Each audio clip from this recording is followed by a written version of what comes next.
할렐루야. 러시아 문학가 대문호라고 하는 칭호를 얻을 만큼 참 유명한 많은 책들을 쓴 작가입니다. 이분은 청교도적 설교가라라고 하는 별칭도 얻었습니다. 그것은 그가 설교자였기 때문이 아니라 그가 쓴 작품들이 대부분 성경의 중요한 메시지들을 담고 있기 때문에 그를 청교도적 설교가라 그렇게 불렀습니다.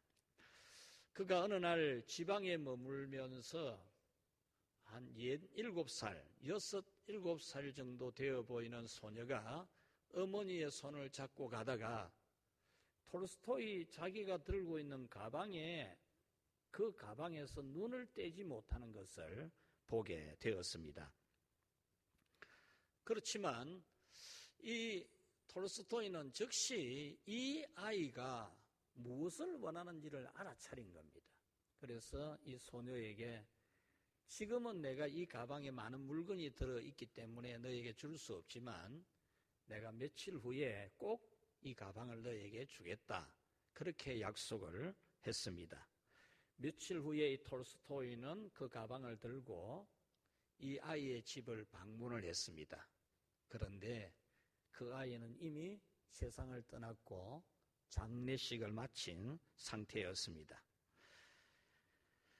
이 톨스토이는 이 소녀의 무덤을 찾아가서 돌로 만든 십자가 위에 이 가방을 걸어 주었습니다. 이 소녀의 엄마는 선생님의 뜻은 고맙지만 이 아이는 이미 세상을 떠났으니 선생님께서 이 가방을 사용하시라고 그렇게 말씀을 드리니까 이 톨스토이가 말하기를 소녀는 죽어서 없지만 내가 한 약속은 내 마음에 그대로 살아 있습니다 라고 하면서 그 소녀의 무덤 십자가에 그 가방을 걸어두고 왔습니다. 여러분, 약속은 둘이 있습니다. 사람에게 하는 약속이 있고 하나님께 하는 약속이 있습니다. 여러분에게 여쭈어 보겠습니다.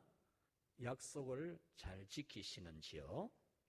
오늘 성경은 하나님께서 약속을 지키고 계신다라는 말씀입니다. 오늘 성경을 작게 보면은 요셉의 이야기이고 바로 왕의 꿈 이야기입니다. 그러나 크게 보면은 하나님께서 약속을 이행하고 계신다라는 말씀입니다. 아브라함은 이미 죽어서 없지만 아브라함에게 약속했던 그 약속을 지금 지키고 있다라고 하는 것이 오늘 이 성경의 문맥의 내용입니다.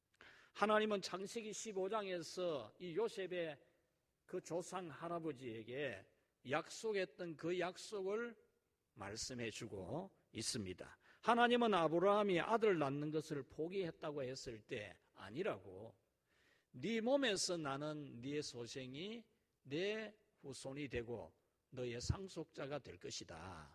그렇게 말씀을 해 주시면서 너의 자손이 하늘의 별처럼 많게 될 것이다. 그렇게 약속을 했습니다. 창세기 15장 13절에 보면 너는 반드시 내 자손이 이방에서 객이 되어서 400년 동안 그 이방을 섬기게 될 것인데 내가 그 고통에서 건져내어서 내가 너의 후손에게 약속한 이 가나안 땅을 주겠다. 그렇게 약속을 하셨습니다. 그런데 하나님께서 그때 곧바로 가나안 땅을 그들에게 약속의 땅을 주지 아니하셨습니다. 하나님은 분명히 말씀하시기를 너의 후손이 400년간 이방 나라에서 살게 될 것이고 거기에서 너의 자손이 번성하게 되어서 이 가나안 땅을 너의 후손들에게 줄 것이다. 그런 약속을 하셨습니다. 하나님께서 그때 곧바로 아브라함에게 가나안 땅 전부를 아브라함에게 주시지 않는 것은 두 가지 이유가 있습니다. 하나는 현재의 아브라함은 자식도 하나 없습니다. 그의 힘이 그 7개 부족 국가로 형성되어 있는 가나안 땅을 정복할 수도 없고 지배하고 다스릴 수도 없습니다. 또 한 가지 이유가, 중요한 이유를 성경은 밝히고 있습니다. 그것은 아모리 족속으로 표현되고 있는 가나안 족속의 죄가 아직은 멸망시킬 만한 죄는 아니다. 가나안 땅을 아무 이유 없이 가나안 땅에 있는 원주민을 죽이고 쫓아내고 이스라엘 백성들을 그곳에 살게 해주신 하나님이 아니고, 가나안 땅에 죄가 많기 때문에 하나님이 가나안 땅을 심판하여서 그곳에 있는 모든 주민을 죽이고 쫓아내고 그곳에 하나님의 백성들이 살도록 해주신 거거든요. 그런데 아직은 창세기 15장의 사건에서 아직은 그 가나안 땅이 그 죄가 하늘에 찰 만큼은 아니었다라는 겁니다. 그 하나님은 아브라함에게 그때 곧바로 가나안 땅을 준 것이 아니고, 너의 후손이 이방 땅에서 400년 동안 종살이를 할 것이고 그곳에 종살이하는 날 동안 너희 후손들은 한없이 번성하게 될 것이고 내가 너희 자손을 구원할 것이다. 그렇게 약속을 하셨습니다. 오늘 성경은 아브라함의 후손 요셉이 아브라함의 후손 중에서 첫 번째로 이방 나라에 가서 살게 되었다라는 말입니다. 아브라함의 자손 중에서 첫 번째로, 그리고 이 일로 통해서 이제 아브라함의 모든 자손이 이 이방 땅에 내려와서 살게 될 것을 말씀해 주고 있는 겁니다. 요셉이 애굽 땅에 내려가 있는 것은 아버지의 사랑을 독차지하는 요셉을 형님들이 노예 상인들에게 팔아버림으로써 애굽 왕의 시위대장 보디발의 집에 노예가 되었기 때문입니다. 오늘 성경은 이 요셉이 애굽 왕의 꿈을 해몽해 주면서 대애굽 제국의 전국 총리가 된다는 겁니다. 그래서 대흉년기에 곡식을 사러 오게 될 요셉의 형제들, 그리고 나중에 그 아버지의 식솔들을 다 모셔서 애굽 땅에서 살게 된다는 겁니다. 이렇게 하나님은 오래전 이미 죽어 없는, 마치 톨스토이가 약속한 소녀는 이미 죽어 없지만은 톨스토이는 약속을 지키듯이 하나님은 아브라함은 이미 죽고 없지만 그 후손에게 약속을 지키고 있다라는 것이 오늘 성경 말씀입니다. 우리를 구원하신다고 하신 하나님의 약속은 지켜지기 위해서 애굽에 팔려갔던 요셉처럼 예수님은 이 세상에 내려오셨습니다. 이방 땅 같은 이 세상에 내려오셔서 사시다가 애굽에서 누명을 쓰고 감옥살이하던 요셉처럼 예수님은 십자가에서 죽으시고 구덩이 같은 무덤에 장사 지낸 바 되셨습니다. 요셉이 감옥에서 나와 애굽 총리가 되어서 이스라엘 백성이 번성하게 한 것처럼 예수님은 무덤에서 부활하셔서 하나님의 백성이 이 땅에 충만하게 하여서 온 세상에 하나님의 백성이 하늘의 별처럼 많아지게 하고 계십니다. 그리고 그 후에 가나안 족속의 죄가 가득 차서 심판할 때가 이르렀을 때 하나님은 가나안 땅을 심판하고 이스라엘 백성들을 가나안 땅에 살게 하신 것처럼 이 세상에 죄악이 가득 차서 불로 심판을 할 때가 되면 이 세상을 심판하시고 우리를 천국으로 인도하시는 하나님이십니다. 이렇게 하나님은 약속을 지키십니다. 오늘 성경에서 하나님은 노예로 팔려와서 억울하게 감옥살이 하지만 오직 하나님 중심으로 신앙 제일주의로 살아가고 있는 이 요셉을 나이 30세 그때의 대제국 애굽의 총리가 되게 하셨습니다. 이렇게 하나님은 어떤 상황에서도 노예살이를 할지라도 감옥살이를 할지라도 하나님 중심으로 신앙 중심으로 살아가는 이 요셉을 지극히 높여서 하나님의 영광을 드러내고 하나님의 뜻이 이루어지게 하셨습니다. 그래서 오늘은 우리 성도 여러분 모두가 다 감옥살이를 할지라도 노예살이를 하는 중에서라도 하나님 중심 신앙 제일주의로 살아가서 하나님의 약속이 이루어지는 그런 여러분 모두가 되기를 바라는 말씀을 전하려고 합니다. 첫 번째로 같이 합시다. 감옥살이 같아도 하나님 중심 신앙 제일주의로 살자. 내가 감옥살이 같은 생활을 해도 우리 많이 어려운 사람들이 내가 감옥살이 하는 것 같아 그런 말을 하는 것을 볼 수 있는데 감옥살이 같은 삶을 살지라도 하나님 중심 신앙 제일주의로 살아가자는 겁니다. 오늘 성경은 요셉이 감옥살이 하는 중에도 하나님 중심으로 신앙 중심으로 살았다라는 겁니다.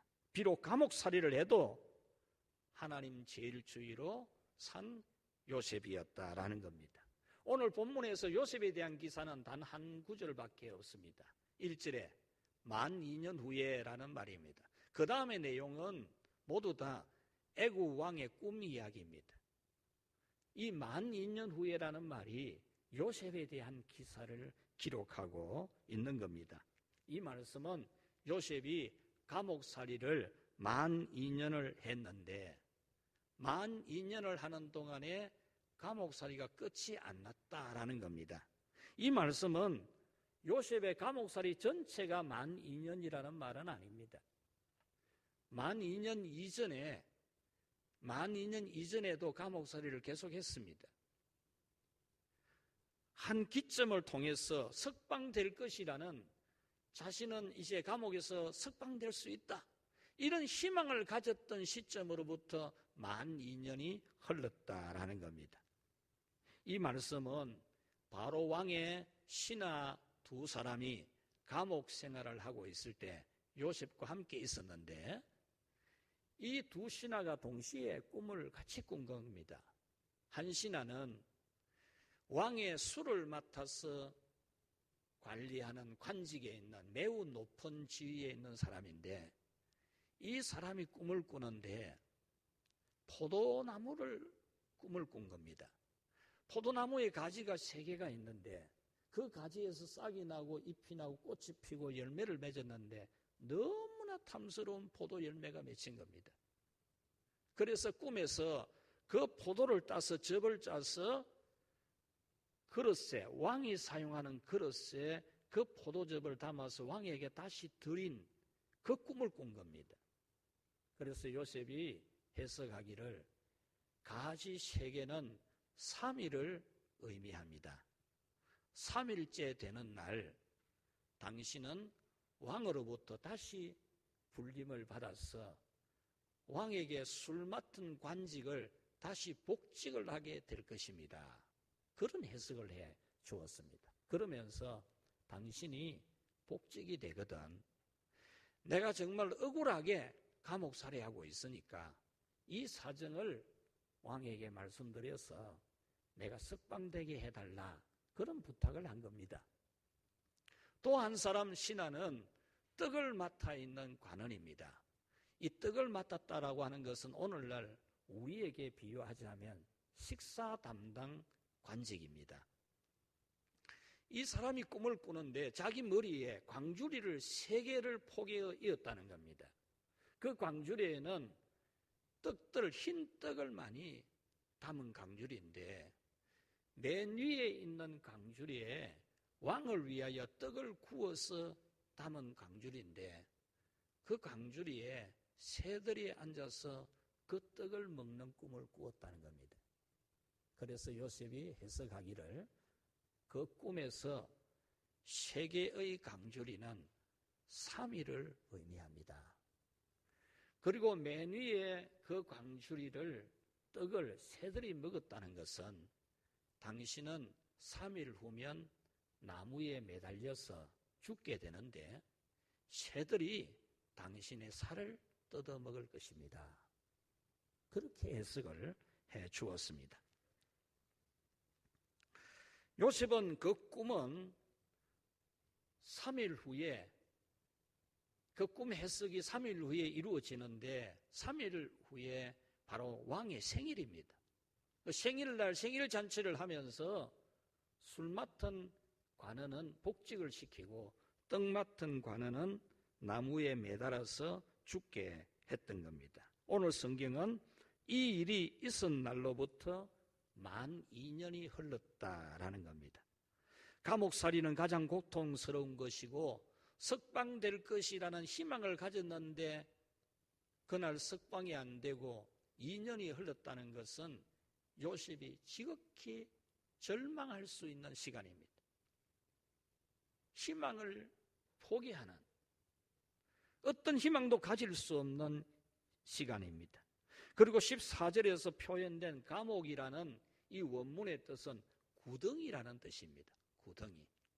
이 요셉에게는 구덩이에 대해서 심리적 충격이 크게 있습니다.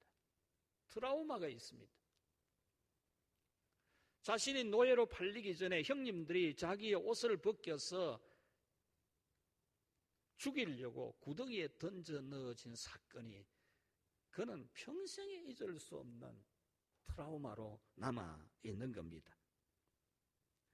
우리가 가장 힘들고 고통스러운 생활을 말할 때 감옥살이 같다, 내가 감옥살이 하는 것 같다 라는 말하는 것처럼 이 요셉은 감옥살이를 하고 있습니다. 이 감옥살이 하는 요셉은 어떤 사람의 감옥살이보다도 힘든 감옥살이입니다.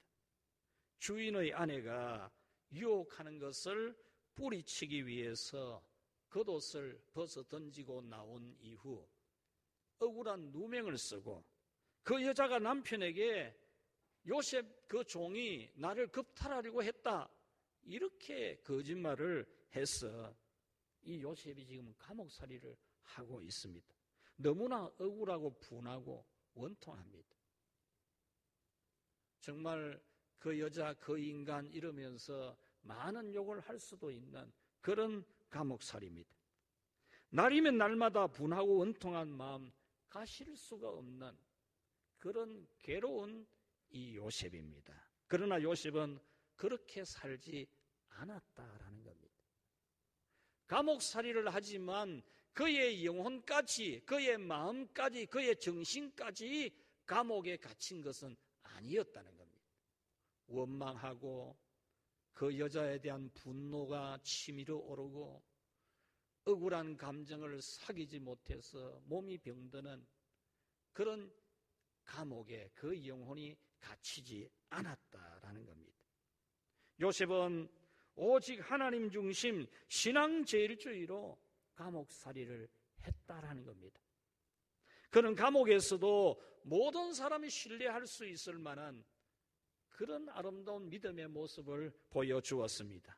죄수들을 관리하는 간수장까지 이 요셉을 보았을 때 정말 이 요셉은 무엇이든지 다 맡길 수 있다, 신임할 수 있는 사람이다, 믿을 수 있는 사람이다, 그렇게 판단을 하고 자기의 모든 업무, 그 모든 죄수들을 관리하는 이 업무를 요셉에게 다 맡겼습니다.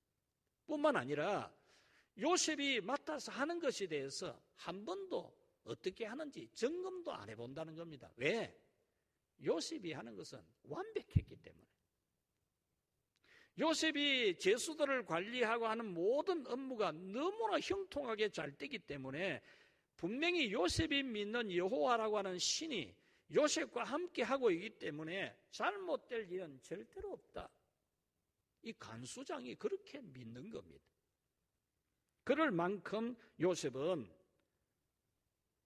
분노하고 원망하고 슬퍼하고 비관하는데 세월을 보낸 게 아니고 성경을 읽고 하나님 말씀을 가까이 하고 기도하면서 세월을 보냈다는 겁니다. 창세기 39장 23절에 보면은 간수장에게 요셉에 맡긴 것은 무엇이든지 살펴보지 않았는데 그 이유는 여호와께서 요셉과 함께 하는 것을 보았기 때문이다. 그렇게 기록하고 있습니다. 요셉의 이런 모습은 노예살이에서도 똑같이 나타납니다.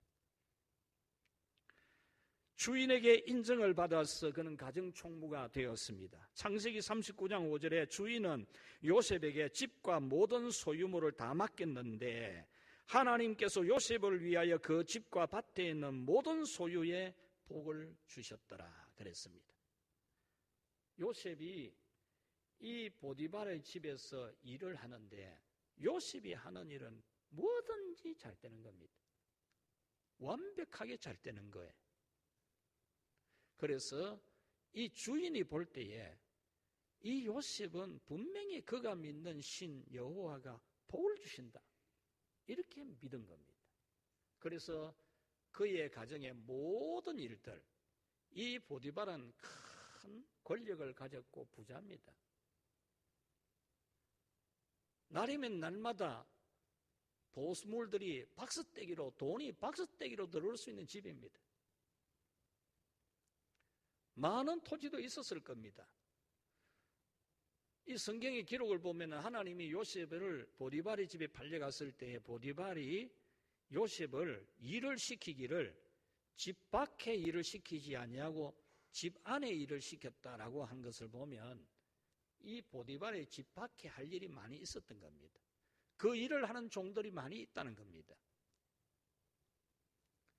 그런데 요셉이 하는 것마다 너무 잘 되니까 이 보디발이 집 안 일이든지 밖에 일이든지 자기가 먹는 것 외에는 다 맡긴 겁니다. 모든 재산까지 다 맡긴 겁니다. 네가 알아서 다 해라, 이렇게 된 거죠. 먹는 것을 맡기지 않은 이유는 히브리인들의 음식하고 이집트 사람들이 먹는 음식하고 차이가 있기 때문에 이 먹는 것만큼은 이 요셉에게 맡기지 않았던 것입니다. 이렇게 요셉은 노예살이를 하면서도 하나님 제일주의로, 신앙 제일주의로 사는 겁니다. 주인의 아내라는 이 여자가 죄로 유혹을 할 때도 동침하자고 옷을 잡고 강권할 때도 그는 그 옷을 그 여인의 손에 버려두고 밖으로 뛰쳐나갔습니다. 이렇게 요셉은 매사가 하나님 중심입니다. 신앙 중심입니다. 죄의 유혹이 있어도 하나님 중심, 신앙 중심이었고 노예살이에서도 하나님 중심, 신앙 중심이었습니다. 감옥살이에서도 하나님 중심이었고 신앙 제일주의였습니다. 하나님은 이런 요셉을 모든 일에 형통하고 복이 되게 하셨습니다. 노예 시장에 팔릴 때에, 요셉이 노예 시장에 팔려갈 때에 하나님은 애굽 왕실의 고위 관직에 있는 보디발이 이 요셉을 딱 눈여겨보고 데려가게 하셨습니다. 업무를 맡을 때에도 바깥일이 아니라 집안일을 맡도록 해주셨습니다. 요셉이 하는 것은 다 잘 되는 형통의 복을 주심으로써 그 주인이 자기 집의 모든 것을 다 맡기는 가정총무로 세웠습니다. 하나님은 그가 감옥살이 할 때에도 간수장에게 인정받게 하여서 감옥의 모든 일을 다 처리하는 그런 사람이 되게 했습니다. 이 두 번의 경험, 노예살이의 경험, 이 감옥 생활의 경험, 이것이 장차 애굽 총리가 되어서 애굽 나라 모든 것을 관장하고 관리할 수 있는 능력을 기르는 또 하나의 하나님의 섭리요 축복이었습니다. 그러므로 여러분은 감옥살이라도 하나님 앞에 살아가시기를 축원합니다. 감옥살이라고, 내가 감옥살이 하는 것 같다고, 내가 이러려고 시집 왔나, 니하고 이러려고 결혼했나, 막 이런 게 아니고, 내 직장이 왜 이렇노, 감옥 생활하는 것 같다, 그게 아니고, 감옥살이 같은 삶이 계속되고 희망이 사라질 때라도 신앙 중심으로 살아가는, 노예살이 같은 코로나19 가운데서도 하나님 제일주의, 믿음 제일주의로 살아서 히브리 청년 요셉이 애굽의 총리가 될 시 복을 받기를 축원합니다. 여러분, 여기서 술 맡은 관원이 자기 왕에게 히브리 청년이라 그렇게 표현했습니다. 히브리 소년. 이 말은 아주 하대하는 말입니다. 하대. 히브리인이라는 말이 어디서 나왔느냐 하면 가나안 땅에서 나오는 말입니다. 가나안 땅의 사람들이 저 요단강 건너편에서 온 사람들, 이 본토 사람 아니고 저 떠내기들, 저 떠내기가 우리 마을에 왔다, 그 말이거든요. 그래서 떠내기라는 말입니다. 떠내기. 저 강 건너편에서 떠내기들이 왔다, 그런 뜻으로 이 히브리인이라 그렇게 표현을 했거든요. 오늘날 우리 사회의 문화로 한번 표현해 보면 저 예수제의, 저 교회 다니는 인간, 믿지 않는 사람들이 예수님 믿는 사람을, 교회 다니는 사람을 아주 멸시하는 말로 저 예수제의 간다, 저 교회 다니는 인간이다, 이렇게 욕하는 것 같이 쓰는 말이 오늘 본문에서 히브리인입니다. 감옥살이하는 죄수, 히브리인 청년, 이 요셉을 하나님이 나이 30에 애굽의 총리가 되게 했습니다. 두 번째로 같이 합시다. 길흉화복은 하나님께 있음을 알고 하나님 중심 신앙제일주의로 살자. 오늘 성경에서 하나님은 길흉화복은 하나님께 있다는 것을 분명히 제시하고 있습니다. 길흉화복이 왕에게 있는 게 아니고 바로에게 있는 게 아니고 하나님께 있다, 이것을 분명히 제시합니다. 길흉화복, 잘 되고 못 되고 죽고 사는 거 하나님 손에 있다. 풍년 흉년 하나님이 하시는 거다. 이 왕이 꾼 꿈에 하나님이 그걸 정확하게 일러주는 겁니다. 1절에 바로가 꿈을 꾸었는데 두 가지 꿈을 연속으로 꾸었습니다. 첫 번째 꿈은 살찐소 7마리가 나일 강가에서 올라와서 풀을 뜯어먹는데 아주 흉악하게 생긴 아주 야윈 소 7마리가 올라와서 그 살찐 소들을 잡아먹어버린 겁니다. 그래서 깜짝 놀라서 잠을 깼는데 또 누웠었는데 또 꿈을 꾸는 겁니다. 그 꿈은 아주 충실한 이삭, 곡식 이삭이 7개가 올라오는데 그 다음에 아주 가늘고 말라버린 이삭 7개가 올라와서 그 충실한 7 이삭을 먹어버렸다는 겁니다. 이 꿈을 꾼 바로왕은 두렵고 무섭고 불안해서 견딜 수가 없었습니다. 그래서 아침에 일찍 신하를 시켜서 애굽 나라에서 꿈 해석하는데 유명한 사람 다 불러 모아라. 그래도 그 중에 한 사람도 그 꿈을 해석하는 사람이 없었습니다. 이 꿈 이야기에서 오늘 우리 그리스도인들이 알아야 되는 영적 지식이 있습니다. 단지 이 꿈은 무슨 꿈이고 이 꿈의 뜻은 무슨 뜻이고 그것이 아니라 이 꿈에 드러나 있는 영적인 지식을 우리는 발견해야 됩니다. 그것은 같이 합시다. 바로가 신이 아니고 여호와가 신이다. 이 꿈의 메시지는 이겁니다. 바로가 밥 먹여주는 게 아니고 하나님께서 먹여주시는 거다. 바로가 취업시켜주는 게 아니고 하나님께서 취업시켜주는 거다. 바로가 사업 잘 되게 해주는 게 아니고 하나님이 잘 되게 해주는 거다. 이것 전해주는 겁니다. 바로가 애굽 사람들로부터 신 같은 존재로 숭배받았습니다. 자기 스스로 신인 것처럼 착각했습니다. 너무나 큰 대제국을 거느리고 모든 신하들이 막 신처럼 떠받들고 또 자기가 하고 싶은 대로 다 하게 되니까 자기가 신인 것처럼 착각합니다. 이집트 사람들이 태양신을 숭배하거든요. 그래서 자기를 바로라고 태양신이라고 그렇게 신격화시킨 존재가 바로 애굽 왕 바로입니다.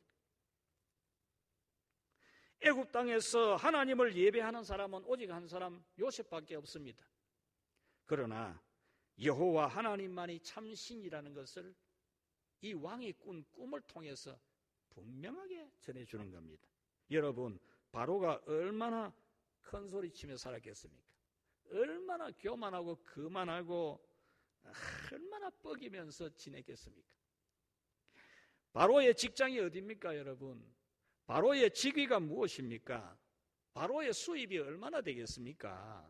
한번 상상해 보십시오. 돈과 황금과 보석이 날이면 날마다 박스떼기로 찻떼기로 들어오는 사람입니다. 옷은 어떤 옷을 입었겠습니까? 그가 타고 다니는 차는 어떤 차였겠습니까? 집은 어느 아파트 몇 평짜리에 살았겠습니까? 그래서 자기가 신이라도 된 것처럼 자기를 신격화해서 백성들은 신처럼 떠받들게 했습니다. 그런 자기가 백성들을 다 먹여 살리는 것처럼, 백성들도 왕이 자기들을 먹여 살리는 것처럼 그렇게 생각합니다.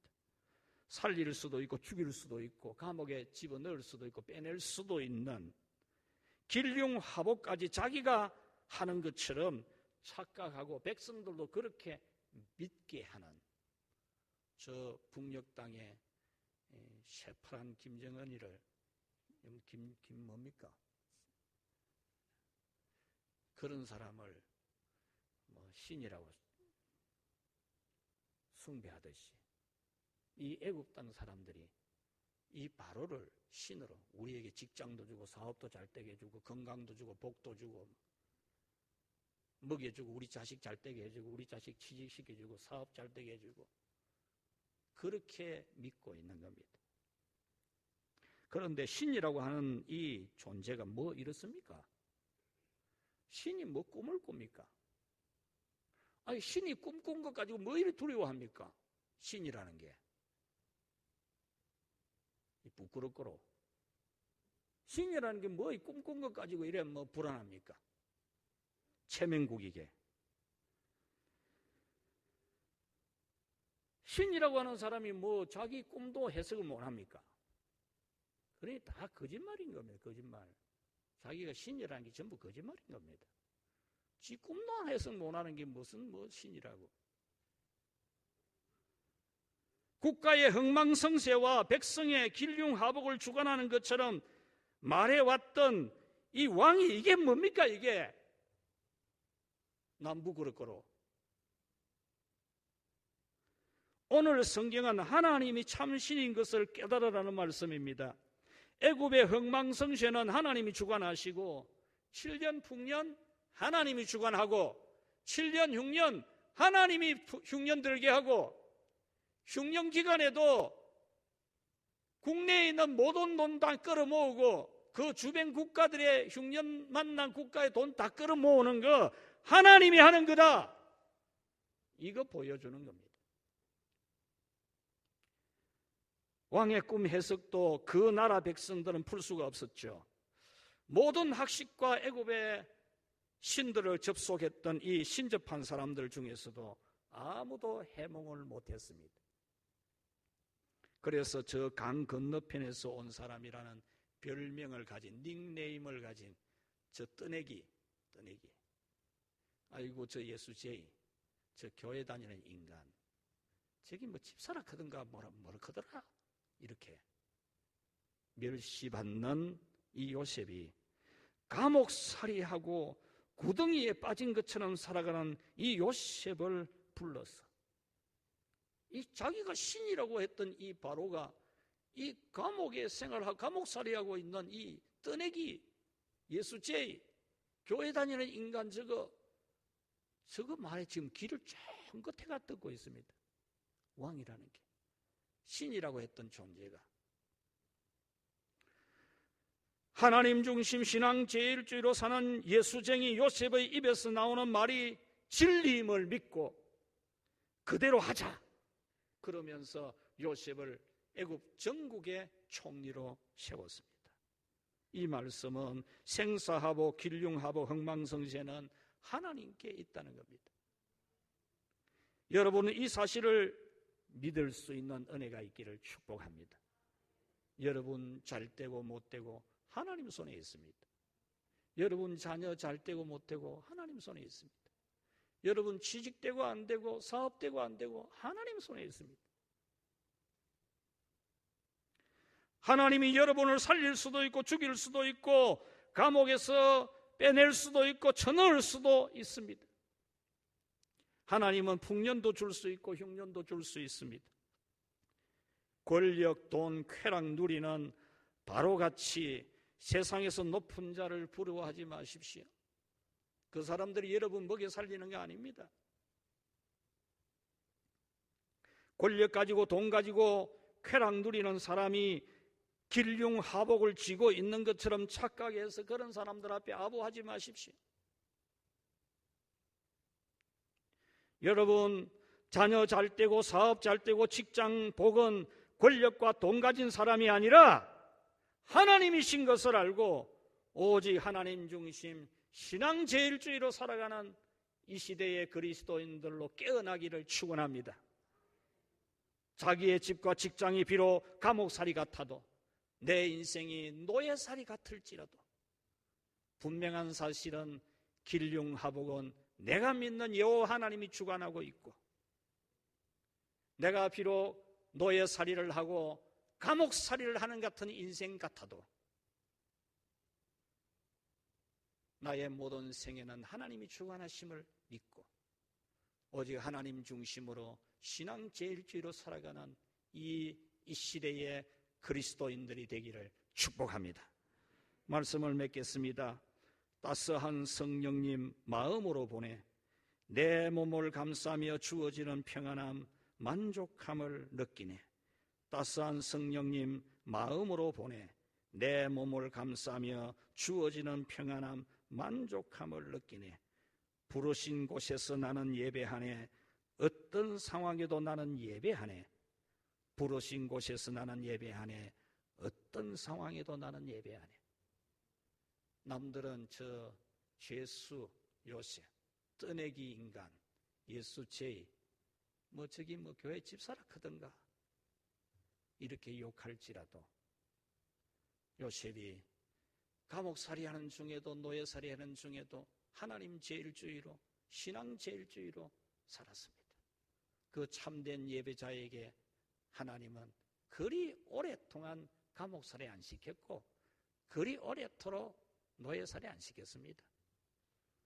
노예로 팔려가서 감옥 생활의 한 수가 다 해봐야 13년입니다. 13년. 그리고 대제국 애굽의 총리가 되는데 나이 30에 되게 했습니다. 여러분, 여러분의 일생의 길에 하나님께서 참 예배자로 살아가는 복을 주시고 정말 하나님 중심 신앙 제일주의로 살아서 하나님이 여러분을 지극히 높여주시는 그런 복을 받기를 주의 이름으로 축원합니다.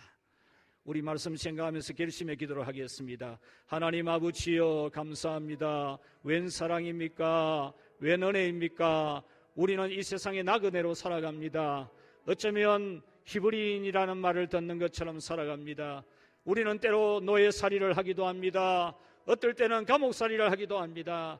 아버지여 이런 중에 우리는 그 애국 왕실에 있는 바로를 부러워하고 그것에게 우리 목숨을 기대할 때가 얼마나 많습니까? 하나님 아버지여 우리의 이 부족함을 미련함을 어리석음을 주여 깨닫게 해주시고 이제부터 오직 하나님만이 유일한 참신이심을 믿고 분명히 믿고 의지하게 하시고 감옥살이 중에서도 오직 하나님 제일주의로 신앙 중심으로 살아가게 해주시옵시고 하나님이여 노예살이 중에도 하나님 중심으로 신앙 제일주의로 살아가는 참 예배자가 되게 해 주시옵소서. 이 말세지 말에도 하나님이 찾으시는 참 예배자가 되어 때가 되면 하나님이 지극히 높이시고 하나님의 모든 약속을 성취하는 복으로 축복하는 저희들 다 되게 하여 주시옵소서.